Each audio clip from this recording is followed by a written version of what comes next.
कल की हमारी जस्ट एक ओरिएंटेशन थी और इसमें सिर्फ हमने देखा था कि क्या हमारा मेथड होना चाहिए या किस तरह से लेके चलना चाहिए। अब हम आगे चलते हैं और हम आज ऑफिशियली स्टार्ट करते हैं अपना फर्स्ट चैप्टर, जिसको हम लेके चलेंगे, डिस्कस करेंगे क्या है, कैसे है और किस तरह से है। और हमने कल देखा था हमारे 3 ग्रेड्स हैं। हम जो स्टार्ट करेंगे वो ग्रेड ए से स्टार्ट करेंगे, बिकॉज वो सबसे वीक ग्रेड आता है। उसकी बेसिस पे हम क्या करेंगे, चीज़ों को लेकर चलेंगे और देखेंगे किस तरह चलती हैं और उसमें क्या कुछ है, किस तरह से हम लेके चलते हैं। देखिए जी, सबसे पहले हम बात करते हैं हमारे पास जो बिजनेसेस हैं उनकी 3 टाइप्स हैं जो हम बेसिकली पढ़ के आ चुके होते हैं। एक होता है सोल प्रोप्राइटरशिप, दूसरा होता है पार्टनरशिप और तीसरा क्या होता है हमारा कंपनी होता है। कंपनी की सारी अकाउंटिंग जो है वो हमारे सिलेबस का पार्ट है। सारा कुछ हम सीखते भी किसके लिए हैं, कंपनी के लिए ही सीख रहे होते हैं। बट थोड़ी सी बेसिक्स लेके चलेंगे और हम डिस्कस करते हैं सोल प्रोप्राइटरशिप से कैसे चलती है और किस तरह वो काम कर रही होती है, इसको सारा हम देखेंगे। आप लोगों को एक चीज़ पता होगी या शायद ना पता हो, एक हम टर्म पढ़ते हैं जिसे हम कहते हैं फाइनेंशियल स्टेटमेंट्स। फाइनेंशियल स्टेटमेंट्स क्या होती हैं?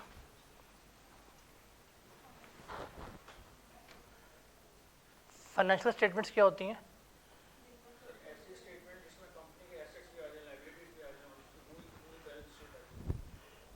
और कोई फाइनेंशियल स्टेटमेंट्स क्या होती हैं? चलें, क्या 5 होती हैं? कौन कौन सी? स्टेटमेंट ऑफ कॉम्प्रिहेंसिव इनकम, उसके अलावा नंबर 2 स्टेटमेंट ऑफ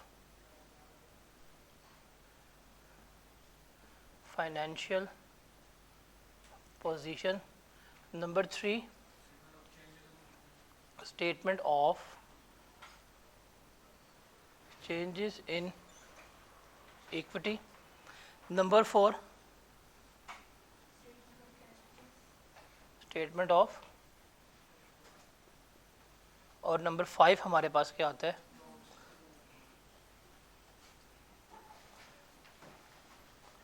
हमने नोट्स बनाए होते हैं ये, इन सब को हम कलेक्टिवली क्या कहते हैं, फाइनेंशियल स्टेटमेंट्स जो हैं वो कह रहे होते हैं। अब देखिए, आप लोगों ने जाके क्या करना है, बिजनेस से कम्युनिकेट करना है। देखिए, सबसे आसान जो बिज़नेस हमारे पास है वो है सोल प्रोप्राइटरशिप, जिसे हम क्या कहते हैं, सोल ट्रेडरशिप जो है वो हमारा कहला रहा होता है। सबसे आसान बिज़नेस तो हमारा ये है, जिसमें क्या है, एक ही बंदा है और वही क्या कर रहा है, इस बिज़नेस का ऑनर है, वही इस बिज़नेस का मालिक है। ऐसे ही है, हम कभी भी इन दोनों को आपस में डिफ्रेंशिएट नहीं कर पाते। ये भी हम पढ़ के आए होंगे, I2B में शायद आप लोगों ने पढ़ा हो। हम ये देखते हैं कि जो इसके बिजनेस की इनकम है वही किसकी इनकम होती है, मालिक की इनकम होती है। जो इसके बिजनेस की लाइबिलिटीज़ हैं वही किसकी लाइबिलिटीज़ होती हैं, मालिक की लाइबिलिटीज़ होती हैं। आपने अक्सर देखा होगा, दुकान होती है हाजी साहब की, हाजी साहब फोटो होती है, दुकान बंद हो जाती है कि नहीं ऐसा? बिकॉज सोल प्रोप्राइटरशिप क्या है, एक ही बंदे का कारोबार है, वही उसकी इनकम है, वही उसके एक्सपेंसेस हैं, वही उसकी लाइबिलिटी है। इसमें बिजनेस बहुत आसान होता है। और इसने क्या किया होता है, इसने एक बेसिक सा अकाउंट बनाया होता है, जिसे वो क्या कर रहा होता है, लेके चल रहा होता है। यहाँ उसने लिखा होता है आमदनी एक रजिस्टर पे, यहाँ उसने क्या लिखा होता है, खर्चा लिखा होता है। और बाकी उसको इस बिज़नेस में कोई नीड नहीं होती अकाउंट्स मेंटेन करने की, रिकॉर्ड्स मेंटेन करने की। ऐसा ही है, ये एक बेसिक दुकान आप देख रहे होंगे जो गली मोहल्ले में चल रही होती है, उसकी अकाउंट, उसकी बुक कीपिंग जो है वो इस तरह से उसने की होती है। लेकिन जब हम थोड़ा बिजनेस को अपना एक्सपेंड करते हैं, एक्सपेंशन में हम चले जाते हैं कंपनी पे, तो सबसे पहले हम देखते हैं कंपनी किसे कहते हैं। ज़रा बताएंगे कंपनी किसे कहते हैं?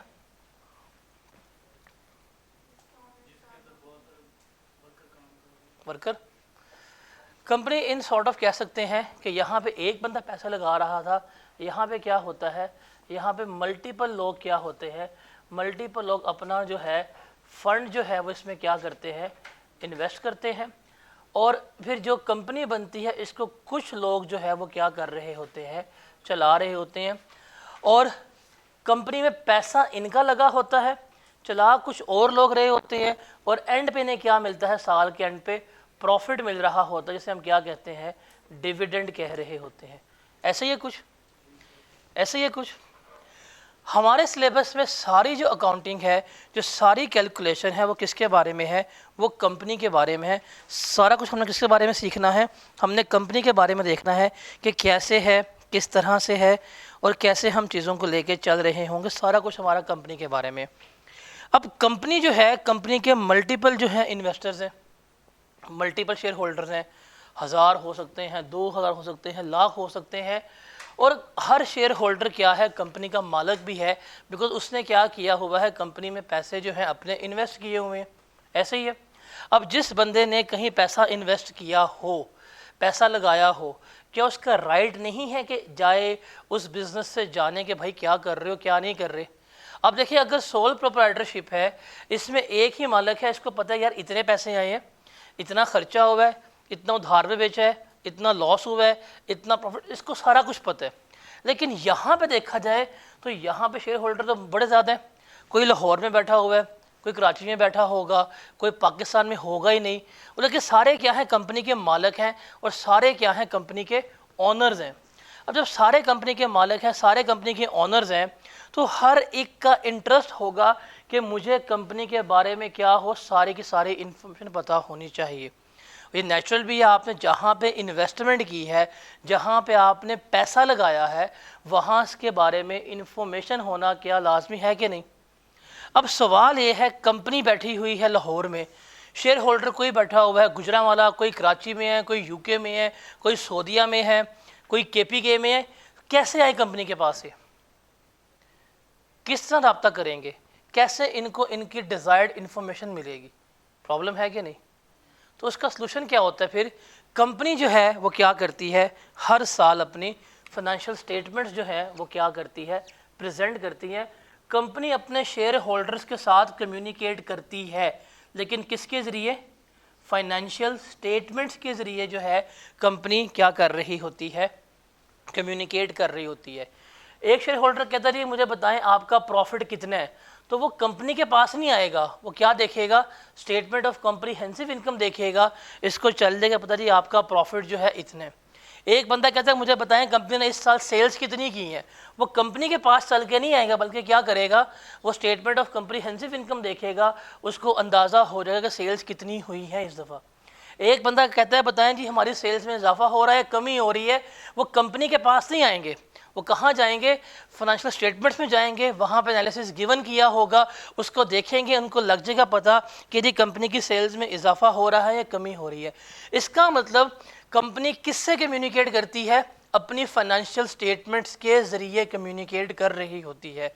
अब जब कंपनी की बात करते हैं तो इस कंपनी के जो यूज़र्स हैं वो बहुत डिफरेंट होते हैं, या आप कह सकते हैं इसके स्टेक होल्डर्स जो है, स्टेक होल्डर का मतलब है जिनका कंपनी में इंटरेस्ट हो, सादा लैंग्वेज में बहुत से लोग होते हैं। अब किस किस का इंटरेस्ट है, फॉर एग्जांपल कंपनी में, क्या गवर्नमेंट का इंटरेस्ट होगा कंपनी में, क्यों, टैक्स के लिए चलें, गवर्नमेंट का इंटरेस्ट होगा। दूसरा किसका इंटरेस्ट होगा, शेयर होल्डर्स का, क्यों, ये क्या है, मालिक है, इनका इंटरेस्ट क्या है, प्रॉफिट कितना आ रहा है। और किसका इंटरेस्ट होगा, एम्प्लॉयज़ का इंटरेस्ट होगा, इनका इंटरेस्ट क्या होगा, भाई कितने सेल्स हो रही हैं, कितना प्रॉफिट है, हमें सैलरीज पे होंगी कि नहीं होंगी, कल कंपनी बंद हो जाए हम कहाँ जाएंगे। और कौन होगा, क्रेडिटर्स, इनका इंटरेस्ट क्या होगा कि भाई जिस कंपनी को उधार में सामान दे रहे हैं, पैसा भी पड़ा इनके पास, तो नहीं पड़ा होगा, कल को हम सामान बेचेंगे क्या हो जाए, बैंकरप्ट हो जाए।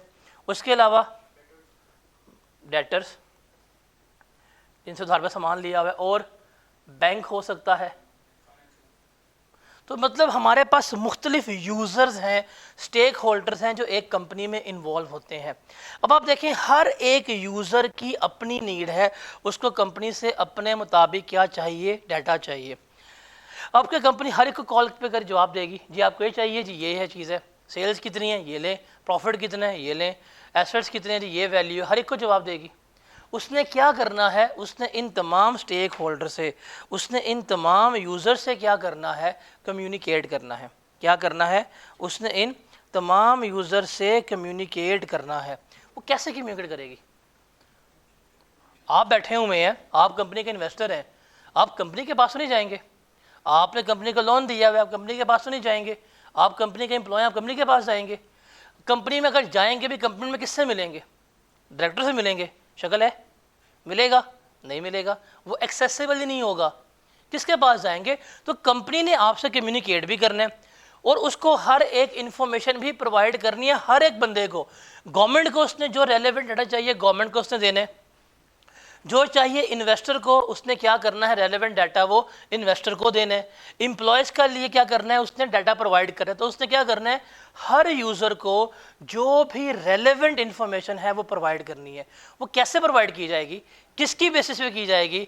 द आंसर उसके क्या है, हम फाइनेंशियल स्टेटमेंट्स जो है वो बनाते हैं और इन फाइनेंशियल स्टेटमेंट्स में हर एक चीज़ जो है वो क्या कर दी जाती है, कम्युनिकेट करके दी जाती है। ठीक है, इन फाइनेंशियल स्टेटमेंट्स में हर एक चीज़ जो है कम्युनिकेट की जाती है। अब ये फाइनेंशियल स्टेटमेंट्स होती क्या है? बेसिकली ये रिपोर्ट्स हैं जो क्या करती हैं, कंपनी जनरेट करती हैं, जो कंपनी की पूरी परफॉर्मेंस, एफिशिएंसी, जो जो उसने किया है उसका सारा कुछ क्या कर रही होती है, प्रोवाइड कर रही होती हैं।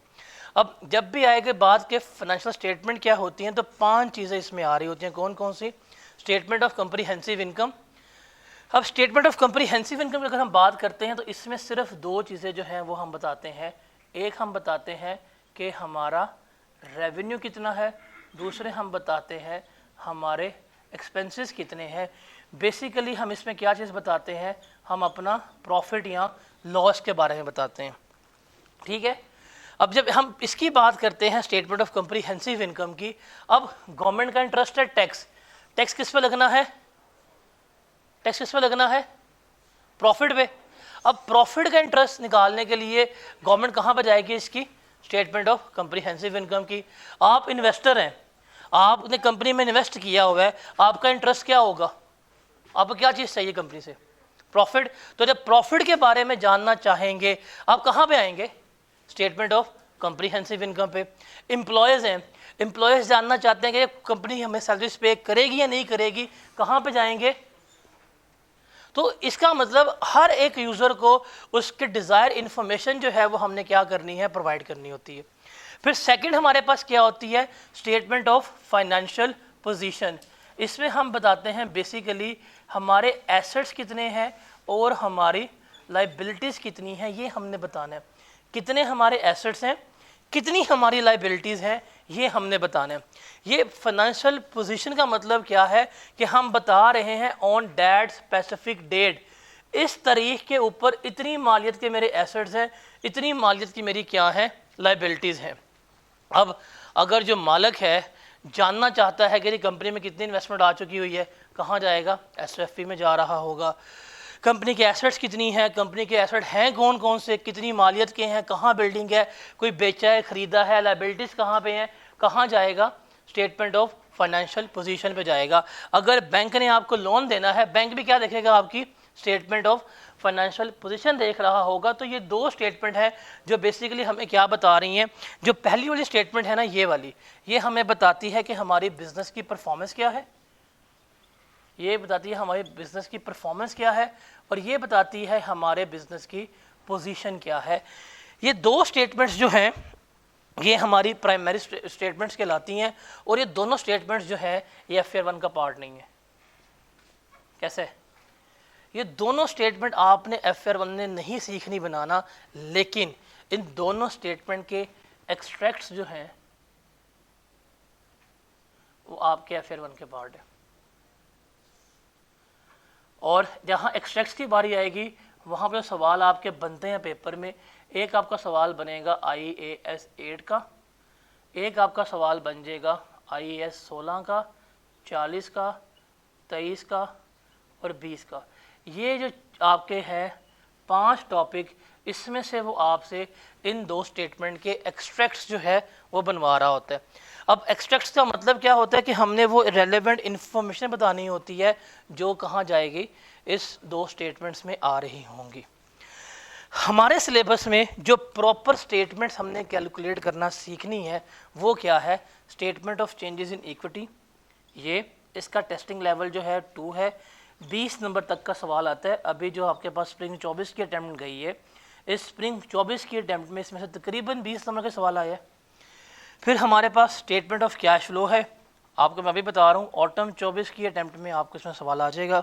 और फिर हमारे पास नोट्स टू द अकाउंट है, ये भी सिलेबस का पार्ट है। जैसे आप IAS 16 का नोट सीखते हैं बनाना, आप IAS 40 का नोट सीखते हैं बनाना, आपके पास सिलेबस में IAS 33 का नोट है, ये सारे जो नोट्स हैं वो आपके सिलेबस का पार्ट है। तो ये दोनों जो है इनके सिर्फ एक्सट्रैक्ट्स हैं, बाकी ये जो 3 कंपोनेंट्स हैं ये हमने क्या करने हैं, फुल फ्लेज सीखने हैं, कैसे कैलकुलेट होंगे, कैसे बनाए जाएंगे, सारा कुछ जो है वो हमने क्या करना है, यहाँ पर लेके चलना है। ठीक है। अगर हम बात करें, हमारे पास जो बिज़नेस हैं वो 3 तरह के होते हैं, एक सोल प्रोप्राइटरशिप है, एक पार्टनरशिप है और एक कंपनी है। जो हमारे पास सोल प्रोप्राइटरशिप है, एक ही बंदा काम कर रहा है, इसके एडवांटेजेस क्या होते हैं, आसान बिजनेस है, आप कभी भी खोल सकते हैं। अगर नहीं हो रहा क्वालिफाई क्या करेंगे, दुकान लें बैठ जाएँ, बिज़नेस खुल गया, उसको नाम दे दें CA कंपनी, दुकान खोल सकते हैं आप, या आप कह सकते हैं जी हमाद CA स्टोर कह सकते हैं, आपके मर्ज़ी है। तो दुकान आप खोल सकते हैं, ईजिली होती है, सिक्रेसी कायम रहती है, एक ही मालिक है, वो है ना, वो राज भी उसके साथ चला गया, ये वो वाला हिसाब है। अगर शेख साहब मर गए, तमाम राज जो हैं क्या हो जाते हैं, उनके साथ फोत हो जाते हैं। फिर प्रॉफिट सारे किसके होते हैं, मालिक के होते हैं, कभी डिस्ट्रीब्यूट नहीं हो सकते। कंट्रोल सारा क्या होता है आपका, इसमें डायरेक्ट होता है, गवर्नमेंट की आपके ऊपर कोई रेगुलेशंस नहीं है, साफ सीधी बात है। आप जाएं यहाँ पे कोई दुकान देखें, कोई इस पर है गवर्नमेंट का असर वसूख ना, जो दिल करता है बेच रहे हैं। आपको खालिस दूध बेचते हैं, आपको पता है खालिस दूध कितना होता है, वो पानी मिला के चीज़ें बेच रहे हैं, ईंटें मिला के मिर्चें खिला रहे होते हैं, सब कुछ कर रहे हैं। कोई गवर्नमेंट के इनके ऊपर रेगुलेशंस नहीं है, कोई बायलॉज जो हैं फॉलो नहीं कर रहे होते। इनके ऊपर टैक्स भी कम होता है as compare to corporate tax, इनके ऊपर टैक्स जो है वो कम होता है। और ये ईजिली क्या हो जाती हैं, डिज़ोल्व हो जाती है। सिंपल करना है, आपने शटर बंद करना है, लॉक लगाना, क्या हो गया, कारोबार आपका बंद हो गया। अब आपकी कंपनी क्या हो गई है, सॉरी आपका बिजनेस क्या हो गया है, डिज़ोल्व हो गया। तो सबसे आसान कारोबार कौन सा है आपका, सोल प्रोप्राइटरशिप। अगर आप ऑनलाइन कर रहे हैं और भी आसान है, कैसे, आप डिलीट कर दें, वेबसाइट डिलीट कर दें, कारोबार गया आपका। उसके बाद सेकंड हमारे पास कौन सा आता है, डैट इज़ पार्टनरशिप। पार्टनरशिप हमारे सिलेबस में दूर दूर तक नहीं, ना ITA में थी, ना यहाँ है, ना आगे होगी। इसमें क्या होता है, बेसिकली 2 लोग या उससे ज़्यादा लोग मिलके काम कर रहे होते हैं, वो हमारी क्या होती है, पार्टनरशिप। जिसमें पार्टनरशिप फॉर्म करना बड़ा ईजी होता है, आपने एग्रीमेंट करना है, हम पार्टनर हैं, और आप पार्टनर बन जाते हैं, कारोबार शुरू कर देते हैं। इवन आप अपने स्टूडेंट लाइफ में जब आते हैं तो लाजमी आप अपने क्लास में सोचते ज़रूर हैं दोस्त साथ मिलकर कि यार हम मिलकर कारोबार करेंगे। एक ना एक स्टेज में आप किसी न किसी साथ सोचते लाजमी है कि हम पार्टनरशिप पे कारोबार करेंगे। पाकिस्तान में कभी ना कीजिएगा। पाकिस्तान में जो सबसे जल्दी बिजनेस बंद होता है वो कौन सा होता है, क्योंकि क्या होती है, हर एक को होती है लालच, मैं कमा लूँ, और क्या होता है, शक होता है कि ये मुझे क्या दे रहा है, धोखा दे रहा है। तो सबसे फजूल बिज़नेस कौन सा पाकिस्तान में, पार्टनरशिप का बिज़नेस होता है। उसके अलावा हम पार्टनरशिप फॉर्म करते क्यों हैं, एक बंदे के पास पैसे कम होते हैं, 2 बंदे मिल जाएंगे, पैसे क्या हो जाएंगे, ज़्यादा हो जाएंगे। उसके लिए कंबाइंड स्किल्स वगैरह इस्तेमाल होती हैं, जो डिसीजन मेकिंग है वो डाइवर्सिफाई हो जाती है, 2 लोग मिलकर फैसला कर रहे होते हैं।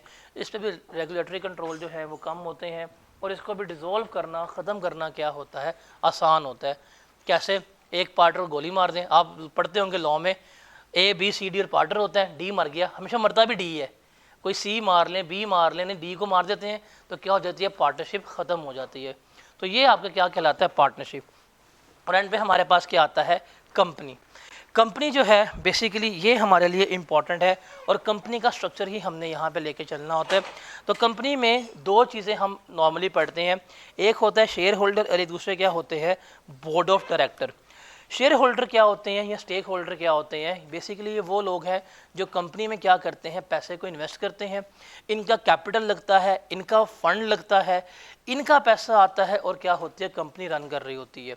जब कंपनी चल रही होती है तो कंपनी चलाते ही नहीं है शेयर होल्डर, ये कौन चलाते हैं, बोर्ड चलाता है। ये लोगों को अपॉइंट करते हैं, वो इनके बिहाफ पे क्या कर रहे होते हैं, कंपनी को मैनेज कर रहे होते हैं। अब जब बोर्ड कोई और है, पैसा किसी और का है, तो फिर क्या होगा, यहाँ पे एक प्रॉपर आपके पास प्रोसेस आएगा, लीगल प्रोसेस होगा, जिसके ज़रिए क्या करनी पड़ेंगी, आपको टोटल हर चीज़ की कंप्लाइंसेंस जो है वो करनी पड़ेंगी। अब कंपनी के एडवांटेजेस क्या होते हैं? पहली बात है, बड़े स्केल पे काम करना है तो क्या होगी, आपकी कंपनी क्रिएट होगी। छोटे स्केल पे कभी भी आप कंपनी क्रिएट नहीं कर सकते। दूसरा, आपकी लाइबिलिटीज़ में क्या होती है, लिमिटेड होती है। आप ओनरशिप क्या कर सकते हैं इसमें, इजीली जो है वो ट्रांसफ़र कर सकते हैं। देखिए, अगर है था हमारा सोल ट्रेडरशिप, मालिक मर गया, कारोबार क्या हो गया, ख़त्म हो गया। इसमें क्या होता है, एक बंदा मर गया, उसके शेयर्स क्या हो जाते हैं, आगे ट्रांसफ़र हो जाते हैं। अब अपने शेयर्स आगे बेच सकते हैं, ट्रांसफ़र कर सकते हैं, गिफ्ट कर सकते हैं। तो ये क्या है, इजी ट्रांसफरेबल है, ये डिज़ोल्व नहीं होता। तो इसमें लाइबिलिटी क्या होती है, आपकी लिमिटेड होती है। पार्टनरशिप में कोई आपकी लाइबिलिटी लिमिटेड नहीं है। इंडिविजुअल बिजनेस में कोई लाइबिलिटी आपकी लिमिटेड नहीं है। जो बिज़नेस का लोन है वो सारा आपका लोन है। बेशक आपको घर बेचना पड़ जाए, आपने क्या करना होगा, वो उतारना होगा। लेकिन यहाँ पे जितनी आपने इन्वेस्टमेंट की होती है, आपकी लाइबिलिटी सिर्फ उतनी होती है। अगर आपने लाख रुपए के शेयर्स लिए हैं, आप लाख रुपए के ही लाइबल हैं, उससे ऊपर की कोई लाइबिलिटी आपकी नहीं होगी। तो ये क्या होता है, आपकी लिमिटेड लाइबिलिटी होती है। फिर इनको गवर्नमेंट इंसेंटिव्स देती है, जैसे टैक्स क्रेडिट्स दे रही होती है, टैक्स रिडक्शंस दे रही होती है। इसके अलावा इनको सब्सिडीज़, रिबेट्स वगैरह गवर्नमेंट जो है वो ऑफ़र कर रही होती है। फिर ये फाइनेंसिंग्स जो है इनको ज़्यादा मिल जाती है। आप खुद जाएँ, आप बैंक में जाते हैं लोन लेने के लिए, एक वो बंदा जिसकी अपनी दुकान है, एक वो बंदा जिसकी कंपनी है। बैंक ईजीली किसको लोन देगा, क्यों? बिकॉज ये फाइनेंसिंग को ईजिली अट्रैक्ट करते हैं। इनका वॉल्यूम इतना बड़ा होता है, इनका इकोनॉमिक स्केल इतना फैला होता है कि ये हर चीज़ क्या कर रहे होते हैं, अट्रैक्ट कर रहे होते हैं। ठीक है, तो ये हमारे पास 3 मेन बिजनेसेस हैं जिसको हम लेके चलेंगे।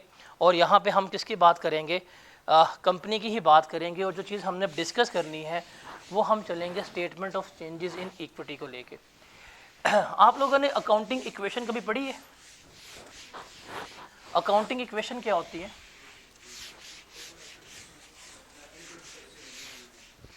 हाय, अकाउंटिंग इक्वेशन क्या होती है? एसेट्स इज इक्वल टू, चले आप लोगों का आईटी ज़रा रिकॉल तो कराऊं। आप लोगों ने अगर बेसिक्स नहीं पढ़े हुए ना, आपको बताता हूँ ज़रा। अकाउंटिंग इक्वेशन क्या होती है? Assets are always equal to liabilities, यही है। सबर तो करें, इक्विटी आती है। एसेट्स क्या होते हैं? Equal to liability. अब फॉर एग्जांपल मिस्टर ए है कोई, वो अपना बिजनेस स्टार्ट करना चाहता है। बिजनेस स्टार्ट करने के लिए क्या चाहिए आपको? पैसा चाहिए। अब पैसा 2 सोर्सेज से आ सकता है इसके पास, या तो क्या लेगा, लोन लेगा, या क्या करेगा, खुद इन्वेस्ट करेगा, इक्विटी लेके आएगा। ऐसा ही है।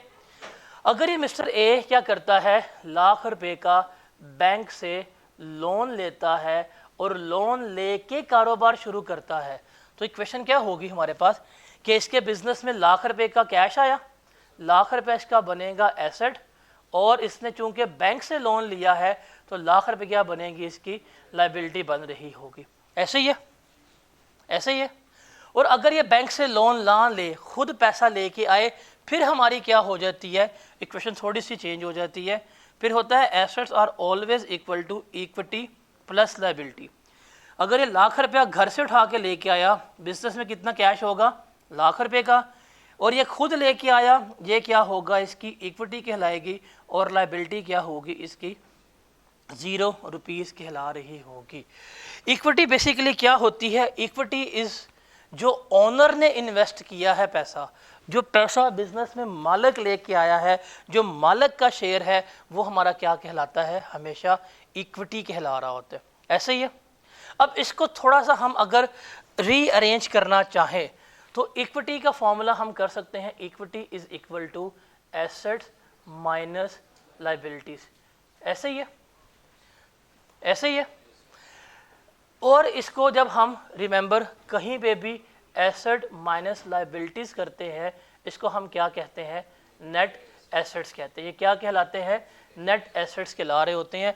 ये चीज़ आपको तंग करती है जाके हमेशा रेशोज़ के अंदर कि नेट एसेट्स क्या होते हैं, ये क्या नहीं होते।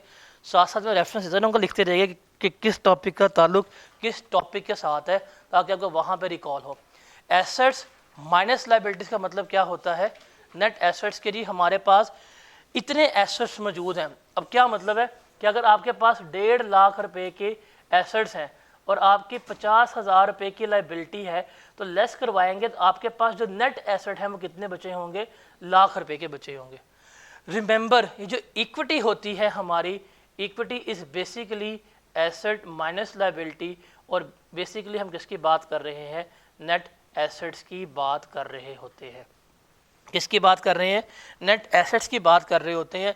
हमने सिर्फ ये देखना है कि नेट एसेट्स हमारे कितने हैं, या प्रॉफिट कितना है, या हमारा शेयर कितना इजाफा हुआ, सारा कुछ हमने क्या करना है? यहाँ पर कैलकुलेट करना सीखना होता है। अब इक्विटी की बात करते हैं, और पहले हम ज़रा एक अकाउंट बनाते हैं सोल प्रोप्राइटर का। आप लोगों ने अक्सर नाम सुना होगा कैपिटल अकाउंट का। अगर आप इसके कैपिटल अकाउंट की बात करें तो याद है किस तरह बनता है कैपिटल अकाउंट? किसी को याद हो? यहाँ पे आपके पास आता है ओपनिंग कैपिटल, फिर जो आपको प्रॉफिट फॉर द ईयर मिलता है वो आता है यहाँ पे, और एडिशनल कैपिटल जो ओनर अगर लेके आएगा वो इसमें आएगा। और बताएं रिटेन अर्निंग कहाँ आती है? ऐसा दिखाओ मुझे कारोबार इंडिविजुअल का जहाँ रिटेन अर्निंग हो। ड्राइंग्स वो यहाँ पे लेके जाएगा, और क्या होगा? Closing capital. इस अकाउंट से तकरीबन सारे हम वाकिफ़कार होते हैं, हम बेसिक्स में पढ़ के आए होते हैं। ऐसे ही है, ऐसे ही है ना? किसी को ये लगा हो कि बहुत अनहोनी अकाउंट है, ये है ऐसा?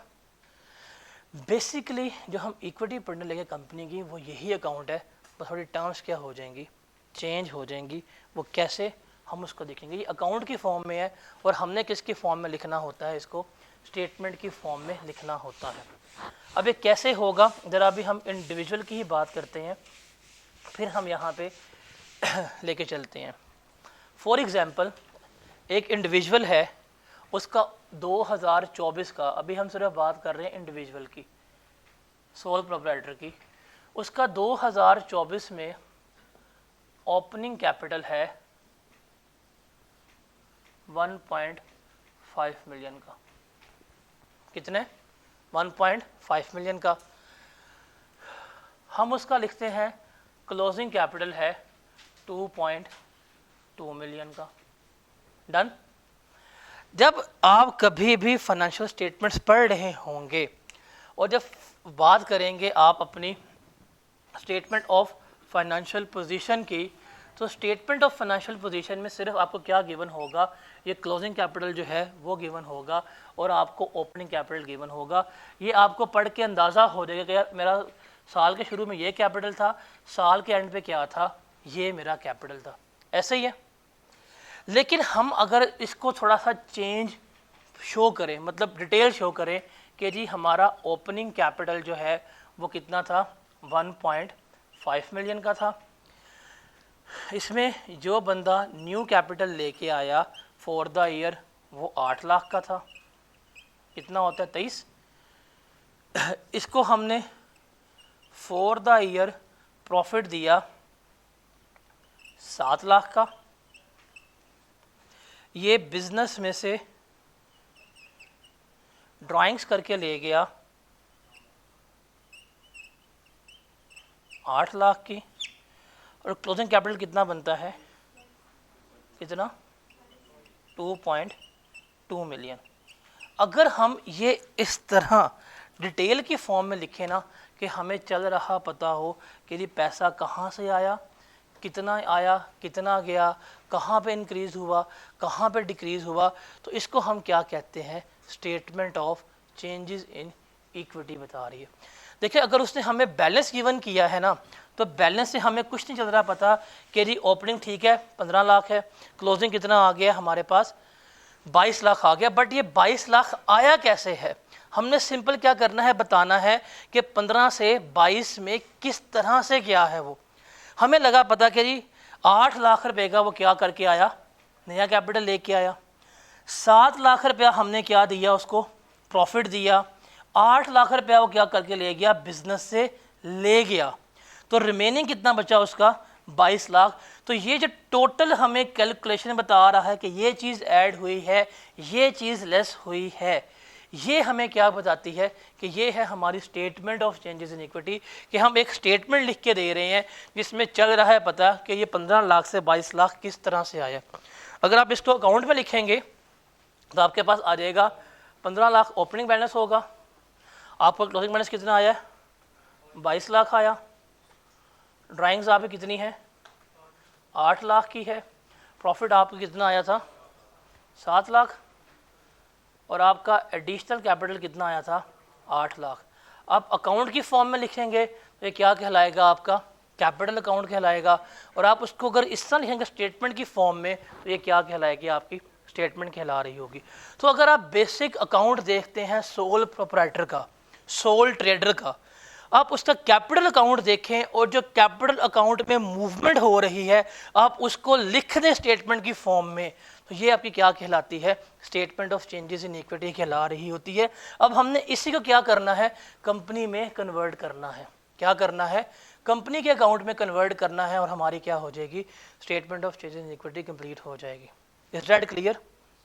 अब यहाँ पे दो टर्म्स हैं जो हम इस्तेमाल करेंगे जिसका आपको पता होना चाहिए। ये आपके पास पेपर में एक सवाल भी आ चुका हुआ है, आई गेस 19 में है, 19 या 18 में आया हुआ है FAR 1 में, कि ट्रांजैक्शन विद ऑनर्स और नॉन ऑनर ट्रांजैक्शन क्या होती है, उसका आपने पता चलाना है। किस चीज़ का? दो टर्म्स इस्तेमाल होती हैं और ये आपका 19 में थ्योरेटिकल क्वेश्चन है। एक है हमारा ट्रांजैक्शन विद ऑनर्स और दूसरा, मैं अभी कंपनी के बारे में आऊँगा बट यहाँ ज़रा हम इन टर्म्स को डिस्कस करते हैं, नॉन ऑनर ट्रांजैक्शन क्या होती है। ज़रा ये मुझे कोई बताएगा, इसके पर्सपेक्टिव पे एक्सप्लेन करना है क्या मतलब हो सकता है इन दो स्टेटमेंट्स का। What is the meaning of transaction with owners, मतलब क्या है उर्दू में? ट्रांजैक्शन विद ओनर का मतलब क्या है कि ओनर की वजह से, ऐसे ही है, या ओनर के साथ कुछ लेन देन हुआ है, ऐसे ही है। अब ट्रांजैक्शन विद ओनर का मतलब क्या होगा कि हमने देखना है बिजनेस प्लस ओनर, इन दोनों के दरमियान ऐसा कौन सी ट्रांजैक्शन हुई है जिसकी वजह से इक्विटी में इजाफा हो रहा है या इक्विटी में कमी आ रही है, वो हमने देखनी है। अब ज़रा मुझे बताएं कौन सी होंगी ट्रांजैक्शन, कौन सी? ये न्यू कैपिटल बिजनेस में कौन लेके आया? ओनर लेके आया। ड्राइंग्स किसने की है? ओनर ने की है। तो ओनर की वजह से, मालिक की वजह से जो बिजनेस का ट्रांजैक्शंस हुई हैं, कोई हमारा इंक्रीज हो रहा है या कोई हमारा डिक्रीज हो रहा है, इसे हम क्या कहते हैं? ट्रांजैक्शन विद ओनर कहते हैं। ठीक है। और फिर नॉन ओनर बेस्ड ट्रांजैक्शन क्या होगी कि इसमें ओनर का कोई अमल दखल नहीं है, बल्कि क्या है, इक्विटी में इजाफा हुआ है और वो किसकी वजह से? सिर्फ और सिर्फ बिजनेस की वजह से हो रहा है।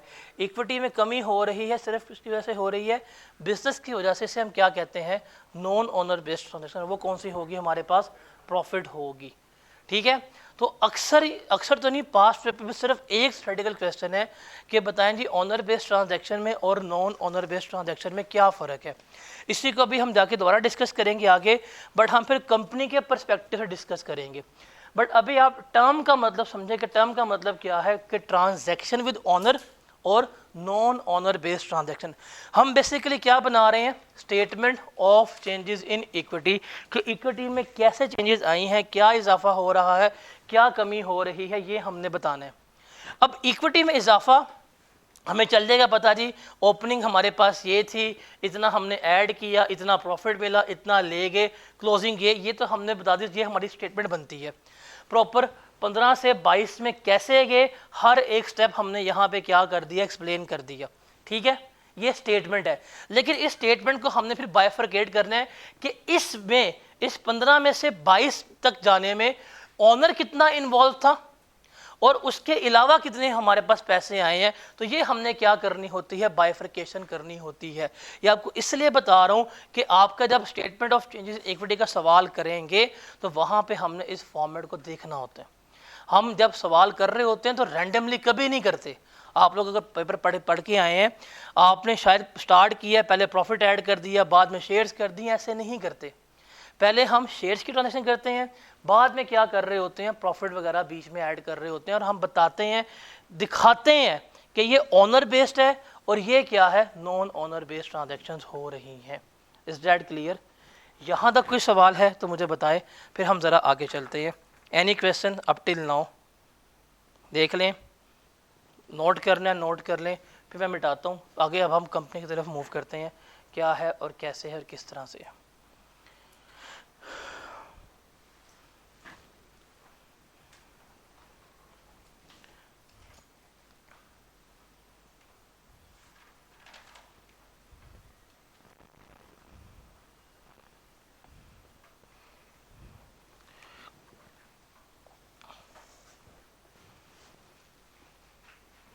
मिटा दूँ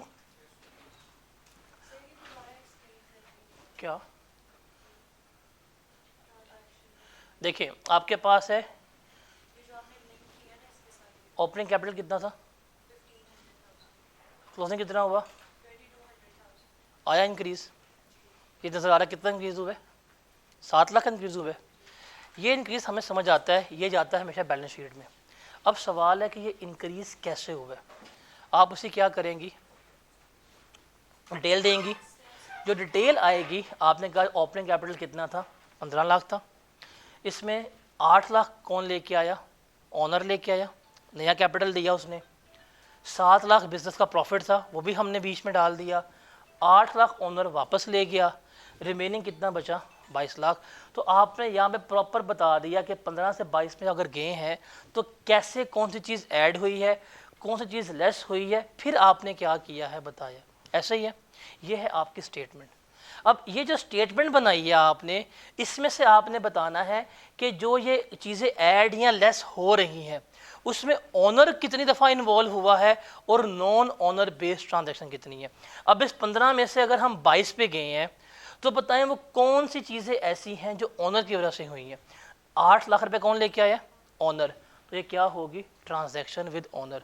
ये 8 लाख ऑनर वापस भी ले गया, अगर वो 8 लाख लेके आया है, उसने ड्राइंग्स भी की है, तो ऑनर की वजह से इंक्रीज हुआ, ऑनर की वजह से डिक्रीज हुआ, ये हमारी क्या कहलाएगी, ट्रांजैक्शन विद ऑनर कहला रही होगी।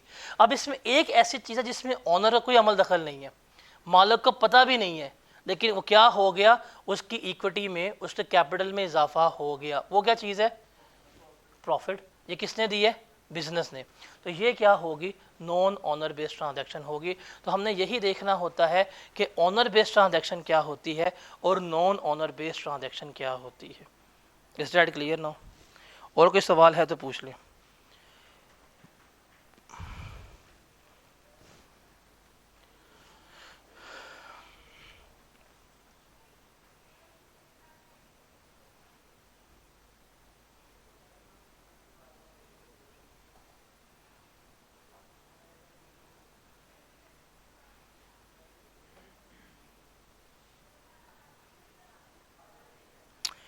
चलें जी आगे चलते हैं।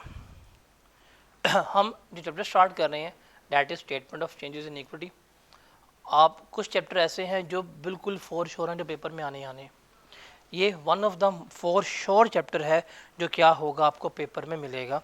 अब इसकी पेपर में पूछे जाने के कितने वेज हैं आई कैप के पास, वो देखिएगा कि वो इंडिपेंडेंट इसमें से क्वेश्चन भी पूछ सकता है। देखें इसका जो टेस्टिंग लेवल है वो है 2, विच मीन्स इसमें से मैक्सिमम कितने मार्क्स का पेपर आएगा, 20 नंबर तक का पेपर आएगा। अब एग्जामिनर इस टॉपिक पे सही खेलता है और अच्छा खासा खेलता है। अभी जो स्प्रिंग 24 में सवाल आया था उसमें उसने क्या किया था, उसने IAS 8 प्लस IAS 20 इन दोनों को मर्ज किया और सवाल किसका बना दिया, statement of changes in equity का, जिससे कितने मार्क्स से 20 नंबर से। जब आप उसको देखेंगे एक वो अच्छा सवाल था। अब वो इस टॉपिक को टेस्ट करता कैसे है, आपको रीसेंट पास पेपर जो है लास्ट टाइम के अलावा कुछ सवाल मिलेंगे जो 8 नंबर तक के आते हैं। अगर 8 नंबर का सवाल आया है तो वो इंडिपेंडेंटली क्या होगा, इस टॉपिक में से ही आ रहा होगा, that is statement of changes in equity. लेकिन वो अब नहीं पूछ रहे इस तरह के, उसके पास रूम है कि वो IAS 8 जो करता है प्लस IAS 33 और plus statement of changes in equity को मिला के भी सवाल पूछ सकता है, और ये भी क्या होगा, 20 मार्क्स तक का सवाल होगा। जैसे आपको इस अटैम्प्ट में इस पैटर्न पे सवाल आया है, प्रोबेबली आपको कमिंग अटैम्प्ट में इस पैटर्न पे सवाल आ जाए, बिकॉज EPS भी उसने लाजमी पूछनी है, IAS 8 भी उसने लाजमी पूछना होता है, और statement of changes in equity भी उसने लाजमी पूछना होता है। तो अब इसका एक्सपेक्टेड ट्रेंड क्या है कि वो इस स्टैंडर्ड को, इस चैप्टर को मर्ज करके ही पूछेगा।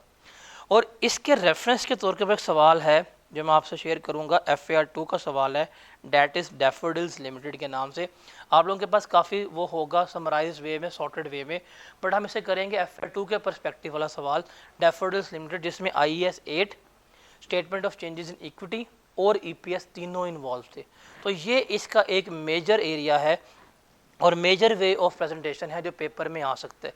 मतलब ये चैप्टर बाकी चैप्टर्स के साथ कंबाइन होके आने के चांसेस जो हैं वो ज़्यादा हैं, लेकिन ये वो चैप्टर है कि हर अटैम्प्ट में, हर वे में उसने आपसे पूछना है मिनिमम 8 नंबर का, और मैक्सिमम क्या करना है, उसने उसको 20 नंबर का पूछना है। लेकिन कुछ टॉपिक फॉर श्योर वो पूछ रहा है, और स्प्रिंग 22 से पूछ रहा है, जिसमें EPS अभी तक कोई भी ऐसी अटैम्प्ट नहीं गुजरी जिसमें उसने EPS ना पूछा। सेकंड पे कौन सा आ रहा है, IAS 8, तकरीबन हर पेपर में हर एडजस्टमेंट पूछ रहा है किसी न किसी सवाल में डाल के। और थर्ड हमारे पास क्या है, statement of changes in equity है। और मैं आपको एक और चीज़ बताता हूँ, अभी चूंकि एग्जामिनर कमेंट्स नहीं आए, अगर एग्जामिनर कमेंट्स आ गए और क्वेश्चन नंबर 5 बच्चों का वर्स्ट अटेम्प्टेड क्वेश्चन निकला, दोबारा इस सवाल को इसी इंटेंसिटी का पूछेगा, एग्जामिनर का वतीरा है। उससे पता लगता है कि अगर कोई सवाल बच्चा सफ़र कर रहा है ना, वो उस सवाल को दोबारा उसी इंटेंसिटी का रिपीट करता है। आप पास पेपर उठा के देख लें, आप एग्जामिनर कमेंट्स पढ़ के देख लें, उसने करना ही करना होता है। तो इस चैप्टर को इंडिपेंडेंट भी पूछा जाएगा और दूसरे चैप्टर के साथ मिक्स करके पूछे जाने के चांसेस जो हैं वो कंसिडरेबली क्या होते हैं, ज़्यादा होते हैं।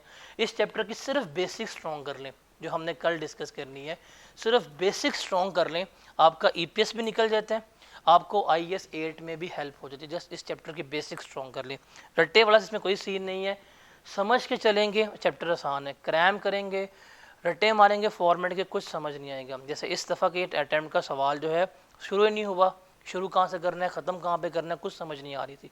बट अगर आपने उसको तसल्ली से किया होता, आपसे सवाल वो हो जाना था।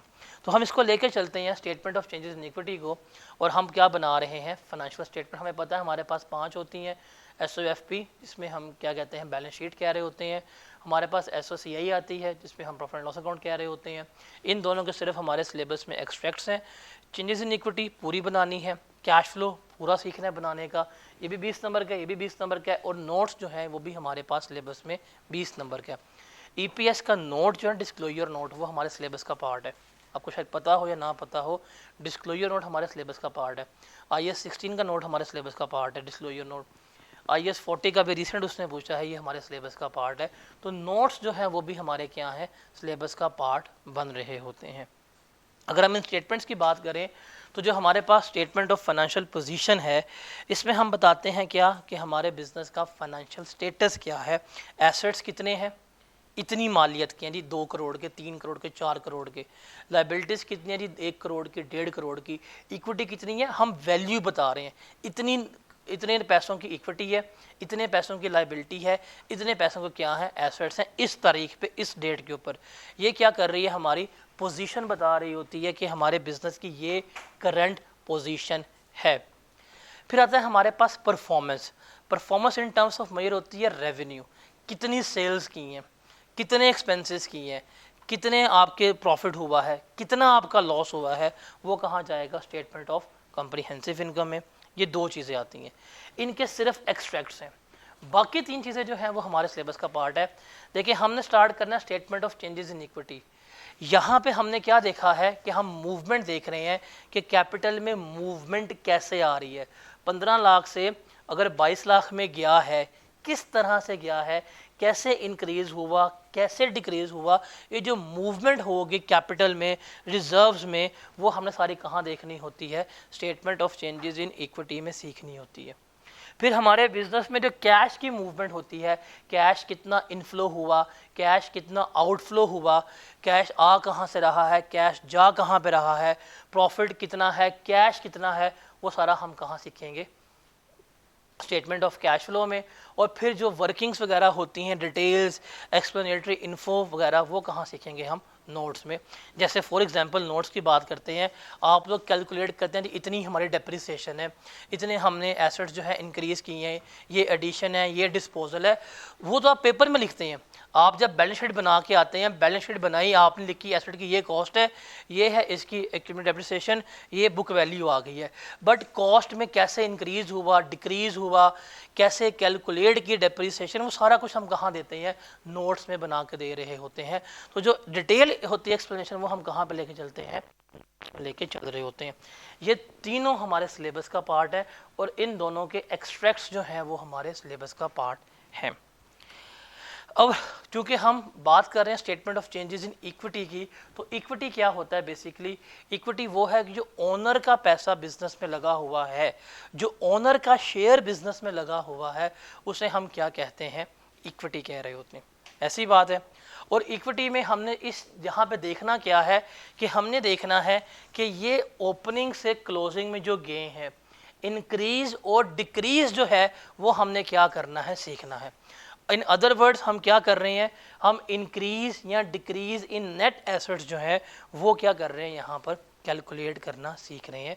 अभी हमने पढ़ा भी था, ऊपर लिखा भी हुआ है यहाँ पे कि इक्विटी क्या होती है, is equal to asset minus liabilities, और you can say that equities is always equal to net asset, कि हमारे बिजनेस के नेट एसेट्स में इजाफा या हमारे बिजनेस के नेट एसेट में जो कमी हो रही होगी, वो सारा हमने क्या करना है, यहाँ पर डिस्कस करना है, वो सारा हमने यहाँ पर सीखना है।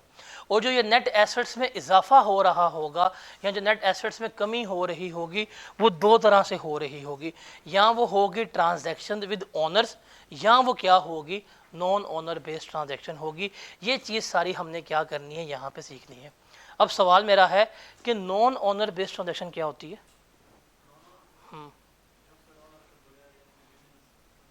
जो बिजनेस की तरफ से हो, जैसे क्या होगा, प्रॉफिट्स, रिजर्व्स, ये हमारे क्या होते हैं, नॉन ओनर बेस्ड ट्रांजैक्शन होती हैं। और ओनर बेस्ड ट्रांजैक्शन क्या होती है, और एग्जाम्पल द्वारा भाई एक्सप्लेन कर दे तू, क्या होती है ओनर बेस्ड ट्रांजैक्शन।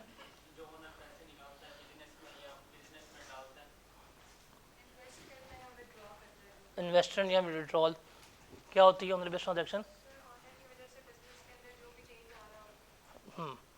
इन्वेस्टमेंट या विड्रॉल ठीक है आपने, बट उसको एक्सप्लेन प्रॉपरली करना है, क्या कि ऑनर की वजह से जो इक्विटी में इजाफा हो रहा है या इक्विटी में कमी आ रही होगी, उसे हम क्या कह रहे हैं, ऑनर बेस्ड ट्रांजैक्शन कह रहे होंगे। यहाँ तक पढ़ के बताएं, समझ आते हैं। इसको नहीं पढ़ना आपने, नीचे वाली लाइन को, जो ऊपर लिखे उसको समझ आता है, बताएं पढ़ के।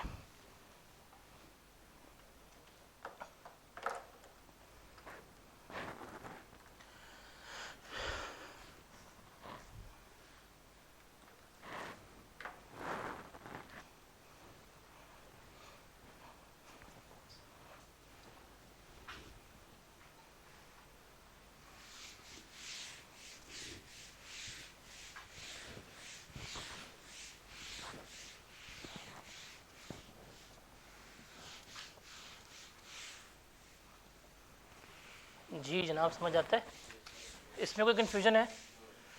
चलें जी,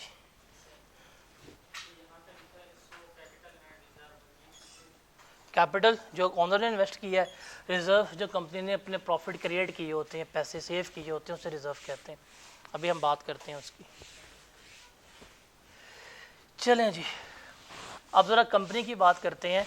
और आप लोगों ने अक्सर नाम सुना होगा, जहाँ पे भी कंपनी का जिक्र आता है, कंपनी का एक सबसे बड़ा एलिमेंट क्या होता है, दैट इज़ शेयर शेयर किसे कहते हैं? What is a share? कौन बताएगा? शेयर क्या होता है?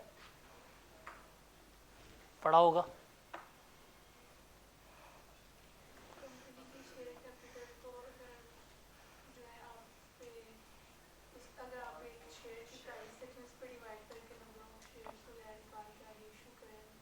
तो शेयर क्या होता है? कहानी अच्छी थी, शेयर क्या होता है? कहानी ठीक भी थी, शेयर क्या होता है?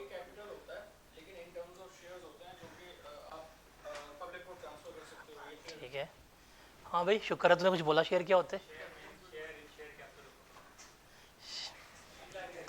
रट्टा। शेयर क्या होता है बता? कैपिटल को डिवाइड किया होता है। और हिस्सा। सही क्या है? सही क्या है? एक हिस्सा एक शेयर कहलाता है। और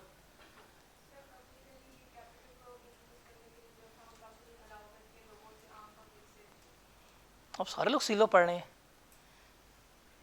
सारे लोग सीलो पढ़ रहे हैं, पूछ रहा हूँ, सारे सीलो पढ़ रहे हैं, इसीलिए पास फिर नहीं होना सीलो।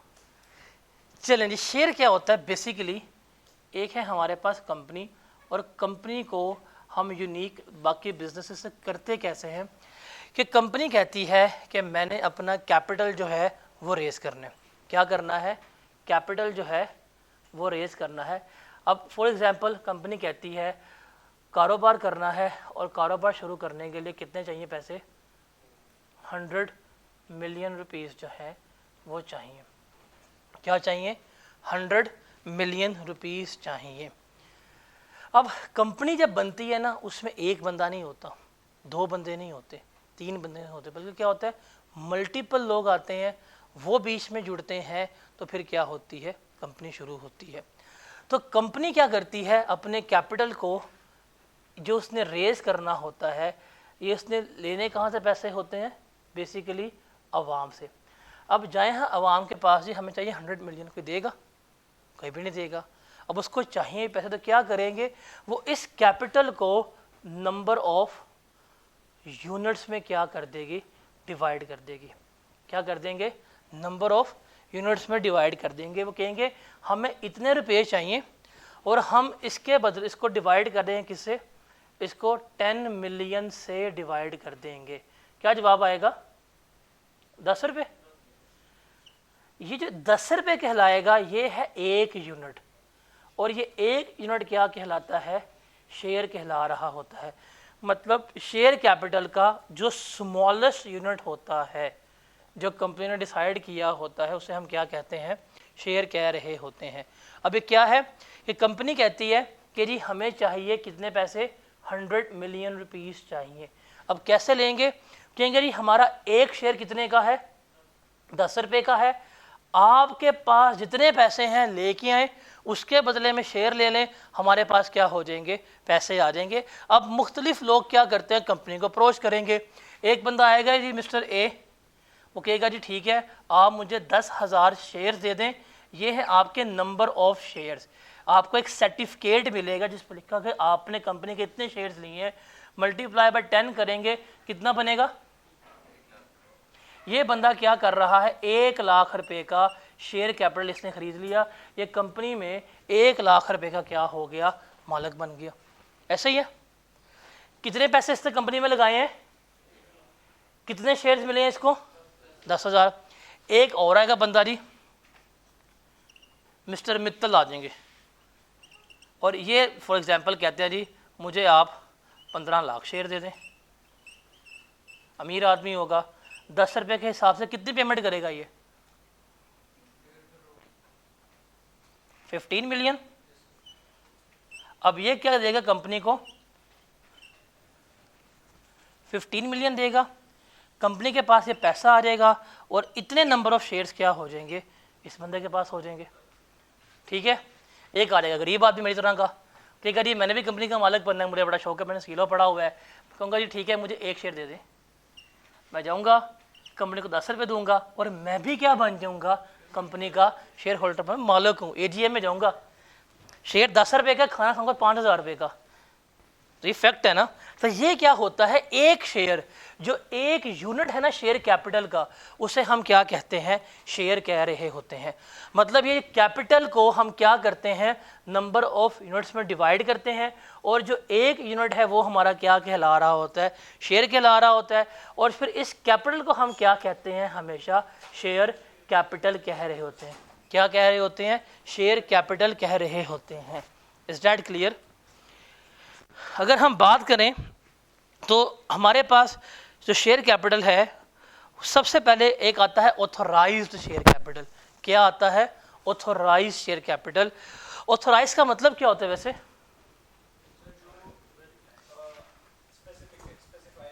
ऑथोराइज लिखा होता है you are not authorise to enter this area. Allowed, क्या वर्ड होता है, अलाउड। ऑथोराइज शेयर कैपिटल का मतलब क्या होता है कि जब एक कंपनी रजिस्टर्ड होती है, जब एक कंपनी रजिस्टर्ड होती है, जो उसको मैक्सिमम अलाउ किया गया है, जो क्या किया गया है, उसको मैक्सिमम अलाउ किया गया है कि आप अपनी लाइफ में मैक्सिमम इतना कैपिटल रेज कर सकते हैं, इतने शेयर्स बेच सकते हैं, उसे हम क्या कहते हैं, ऑथोराइज्ड शेयर कैपिटल कहते हैं। क्या कहलाता है, ऑथोराइज। ऑथोराइज का मतलब क्या होता है कि ये मैक्सिमम है, इससे कभी भी ज़्यादा कंपनी शेयर नहीं बेच सकती। ये मैक्सिमम लिमिट है जो कंपनी को अलाउ है।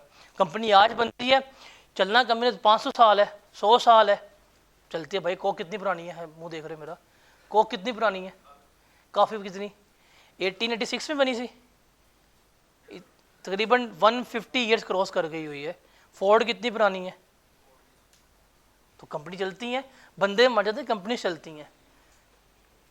अब ये मैक्सिमम जो रेज हो सकता है वो हमारा क्या कहलाएगा, ऑथोराइज्ड। ये कंपनी डिसाइड करती है जी हम अपने लाइफ में इतना ही रेज करेंगे, ये लिमिट है। अब वो कहते जी हमें चाहिए तकरीबन कितना बनता है, खुद ही सोच लेना, इतना हमें क्या करना है, कैपिटल जो है रेज करना है। 50 बिलियन कहते भाई। तो ये एक हाईएस्ट नंबर ऑफ अमाउंट है जो कंपनी क्या करेगी, रेज कर रही होगी, ऑथराइज्ड है। ठीक है, अलाउ इतनी है। इसके बाद आता है इशूड। इसके बाद क्या आता है, इशूड। इशूड शेयर कैपिटल का मतलब क्या होता है कि कंपनी को अलाउ तो इतना किया गया है, भाई कंपनी बनी आज है, ये तो लिखा है हमने किसके ऊपर, कागज़ के ऊपर लिख दे कि हम इतने कर लेंगे, इतने होंगे नहीं। आप इसमें से जितने मार्केट में बेचने के लिए शेयर लेके आएंगे वो क्या कहलाएगा आपका, issued share capital. For example आप अभी इशू करते हैं मार्केट में कितने का, 100 मिलियन का। अलाउ आप कितना है, 50 बिलियन का। आप कितना भी करने जा रहे हैं, 100 मिलियन का। जो मार्केट में आप शेयर बेच रहे हैं, पब्लिक को बेच रहे हैं, जितने के बेचेंगे वो क्या कहलाएगा आपका, अभी इशूड शेयर कैपिटल कहला रहा होगा। डन। अब जाहिर है कि अगर आप मार्केट में 100 मिलियन के शेयर इशू करें और सारे के सारे बिक जाएं, इज इट पॉसिबल, नहीं होता ना। तो इसमें से जब आप इशू करते हैं, उस इशू में से जितना लोग खरीद लें उसे हम क्या कहते हैं, सब्सक्राइब्ड। फॉर एग्जांपल 80 मिलियन के लोग क्या कर लेते हैं, खरीद लेते हैं, तो ये क्या कहलाएगा आपका, सब्सक्राइब्ड शेयर कैपिटल। क्या आपने इशू इतना किया था 100 मिलियन का, देखिए आपको अलाउ कितना है, 50 बिलियन का। कितना आपने इशू किया है, 100 मिलियन का। लोगों ने कितना खरीदा है, 80 मिलियन का। क्योंकि पाकिस्तान में पार्टली पेड अप शेयर नहीं है, सब्सक्राइब शेयर कैपिटल ही पेड अप शेयर कैपिटल होता है। बिकॉज जब ये लोग खरीदेंगे, इतना ही पे करेंगे, ये आपको वसूल हो गया होगा, तो ये क्या होगा आपका, पेड अप कैपिटल भी कहला रहा होगा। क्या कहला रहा होगा, ये पेड अप कैपिटल भी कहला रहा होगा। अगर पार्टली पेड शेयर हो तो फिर चेंज हो सकता है कि अभी आपको आधे पैसे मिले हैं, आधे पैसे नहीं मिले, तो जितने अमाउंट आपको रिसीव हुई होगी वो क्या कहलाएगा आपका, पेड अप शेयर कैपिटल कहला रहा होगा। तो शेयर कैपिटल की बात करें तो ये 3 टर्म्स जो है हमने लेके चलनी है। सबसे पहले क्या होगा, ऑथराइज शेयर कैपिटल। उसका मतलब क्या है कि ये maximum amount of share capital है जो क्या कर सकती है कंपनी अपनी लाइफ में कभी रेज कर सकती है। ये लिमिट है, हाईएस्ट नंबर इतने शेयर्स बेच सकती हूँ मैं।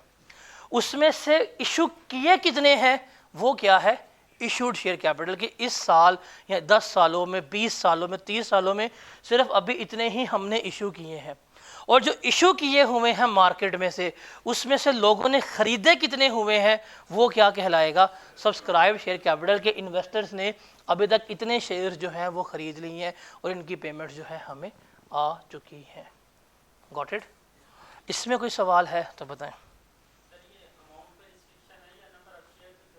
नंबर ऑफ शेयर्स पे और अमाउंट दोनों पे आप लगाते हैं, रिस्ट्रिक्शन अमाउंट के ऊपर है, नंबर ऑफ शेयर्स ऑटोमेटिक है। आप कहते हैं 50 बिलियन के शेयर्स हैं, कैपिटल है, 10 रुपये का एक शेयर है आपका, वो तो आपके नंबर ऑफ शेयर्स तो आप खुद चेंज करेंगे ना। आपके अलाउ होता है हमेशा वैल्यू में, इतने पैसे के शेयर्स चाहिए मुझे, नंबर ऑफ शेयर्स पे नहीं होता। यहाँ तक कोई सवाल है तो बताएं। Any question? सब्सक्राइब का मतलब होता है कि कितना अभी लोगों ने खरीदा है। आपने मार्केट में 100 मिलियन का शेयर इशू कर दिया, क्या सारा लोगों ने बाय कर लिया होगा आके?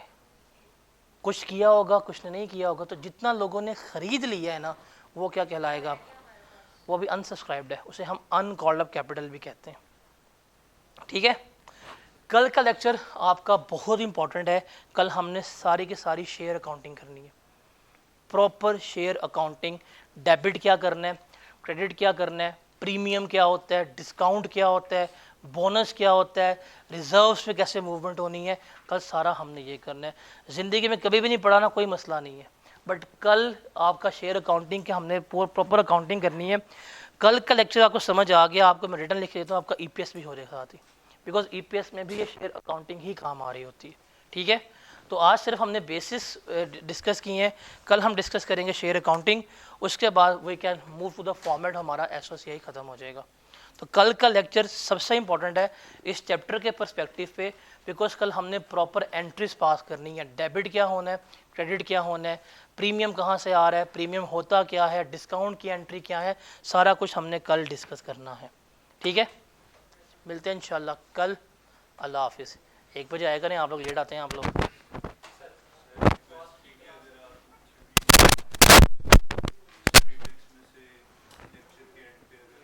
अभी वो जगह तो आने दो, कल आएगी तो बताऊंगा ना, कल आएगी तो बताऊंगा ना।